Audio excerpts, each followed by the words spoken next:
Tempo de desgraça.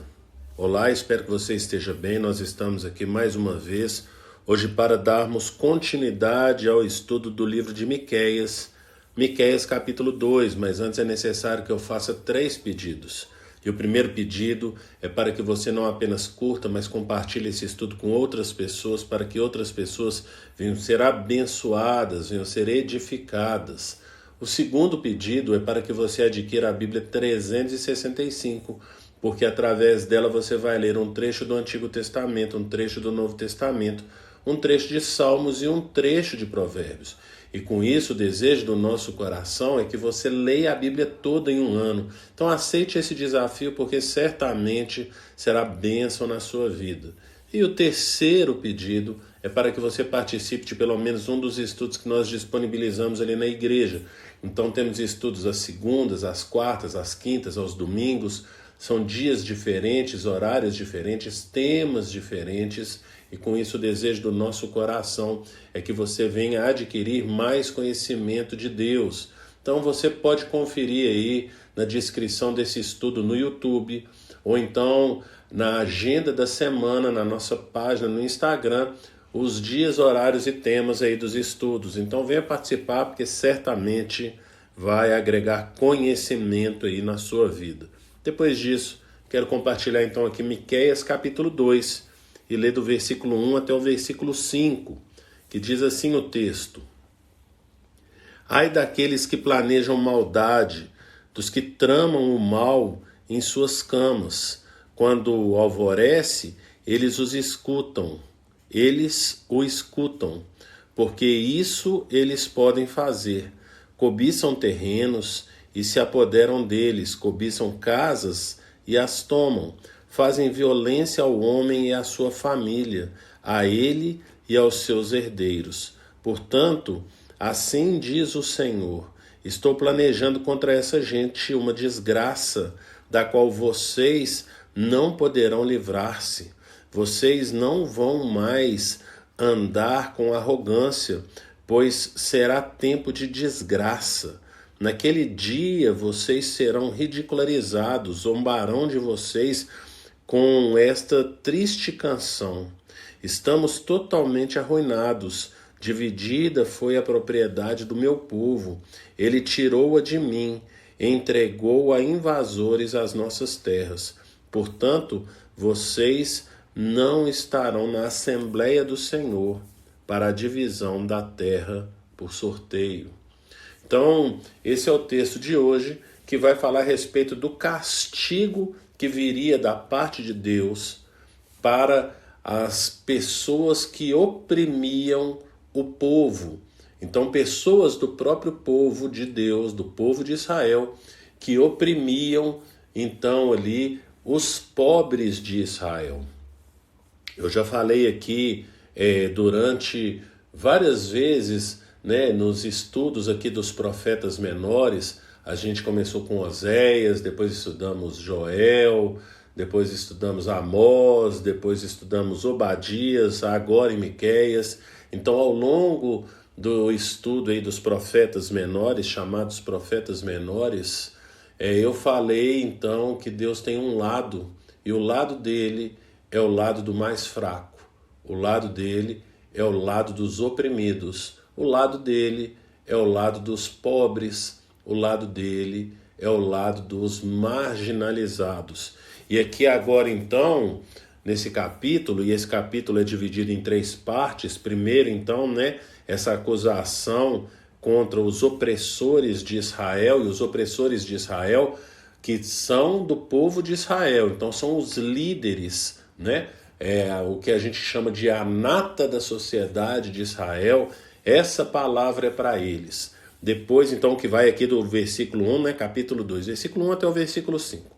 Depois do versículo 6 até o versículo 11, vem uma advertência contra os falsos profetas, que vale a pena você ler. Então, como a gente sempre pede, leia o capítulo inteiro para você poder entender a mensagem completa do Senhor.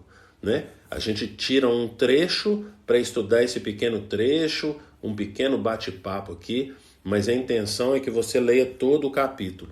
Então, depois então dessa advertência contra os falsos profetas, vem ali do versículo 12 até o final do capítulo, falando a respeito da promessa de livramento que Deus traria. Então, dessa parte aqui do castigo dos opressores, como eu falei, né, o Senhor tem um lado, e o lado dele é sempre o lado do oprimido, é sempre o lado do pobre, é o lado do marginalizado. O Senhor olha com um olhar, então, para essas pessoas, né, um olhar de graça e misericórdia para essas pessoas, olha para todos, para toda a humanidade com um olhar de graça e misericórdia, mas ele tem um lado, e a acusação dele aqui é contra os opressores. Por quê? Porque como começa falando aqui no versículo 1, eles tramam o mal, e é tudo quanto é tipo de maldade que você pode ler aí as acusações. Você tem acusações em Oséias, você tem acusação em Amós ali, o Senhor falando ali a respeito dessa prática, do que é esse mal. Então eles corrompem a balança, eles roubam as pessoas, fazem tudo quanto é tipo de maldade, não é assim? Com as pessoas que são então marginalizadas, com as pessoas que são oprimidas. Então o que acontece? Quando a pessoa ia até a venda para fazer uma compra, eles pegavam e misturavam palha com o grão, né? Então vendiam palha como se fosse grão, né? Então no meio do grão tem palha, e aí eles colocam um peso na balança. Então eles sempre vão ganhar e vão lucrar vendendo coisas que o povo não tem interesse de comprar, e vão então se corrompendo. O povo vai sendo corrompido por conta desse tipo de prática, e eles então vão dormir maquinando mal, como vai falando, né? Ai daqueles que planejam a maldade, dos que tramam o mal em suas camas.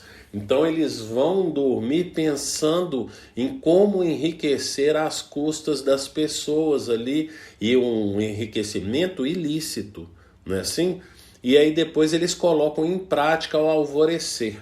É isso que vai falando então aqui o texto no versículo 1. Quando alvorece, eles o executam, porque isso eles podem fazer. E a gente entende então a respeito dessa prática da liderança de Israel, que vinha e oprimia o povo de Israel. Então vem juízo da parte de Deus para essas pessoas. E aí então o Senhor traz uma palavra falando para essas pessoas então que oprimiam, a respeito do que ele, o Senhor, tem planejado para essas pessoas. E no versículo 3 vai falar: portanto, assim diz o Senhor, estou planejando contra essa gente uma desgraça da qual vocês não poderão livrar-se, vocês não vão mais andar com arrogância, pois será um tempo de desgraça. E qual que é esse tempo de desgraça? É quando então o Senhor vai levantar a Síria e vai mandar ali a Síria para levar o povo de Israel, o reino do norte, para o cativeiro. Essa é a desgraça. E perceba que a acusação de Deus é a respeito da arrogância desse povo. Já falei aqui, né, nos estudos passados, então, que o pecado de Israel, reino do norte, que lá no profeta Ezequiel, capítulo 16, versículo 49, ele se refere a Israel, reino do norte, como Sodoma, porque eram as mesmas práticas de Sodoma, era essa, que era então a soberba, a arrogância, não é assim? É o primeiro pecado. E o segundo pecado é que eles tinham fartura de pão e não compartilhavam. Aqui nesse trecho, o Senhor está apontando apenas para a arrogância, mas fala que vai trazer juízo por causa dessa arrogância. E continua então o versículo 4, naqueles dias vocês serão ridicularizados, zombarão de vocês, né? E aí vai trazer aqui uma canção, né? Uma letra de uma canção que é para mostrar então como que eles serão zombados pelos assírios que viriam sobre o reino do norte. E no nosso tema aqui de hoje, ele termina aqui então no versículo 5, falando que, portanto, vocês não estarão na Assembleia do Senhor para a divisão da terra por sorteio.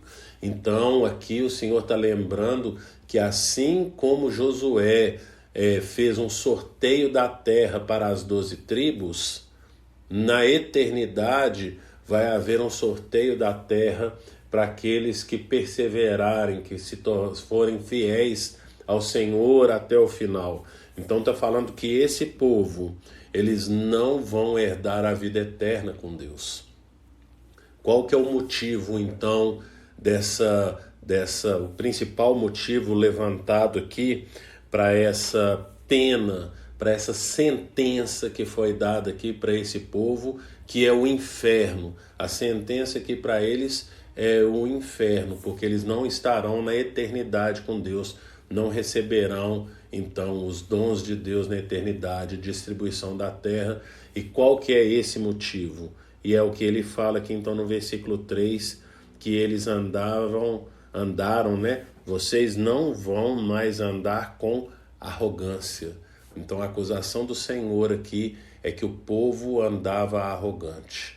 Algo que nós aprendemos e que nós precisamos levar para a nossa caminhada com o Senhor é que a soberba, a arrogância, Provérbios 16:18, a soberba precede a queda. Nós não podemos ser soberbos, nós precisamos ser sujeitos a Deus, sermos dependentes de Deus. Esse é o nosso papel como igreja do Senhor. Pense nisso e que o Senhor te abençoe.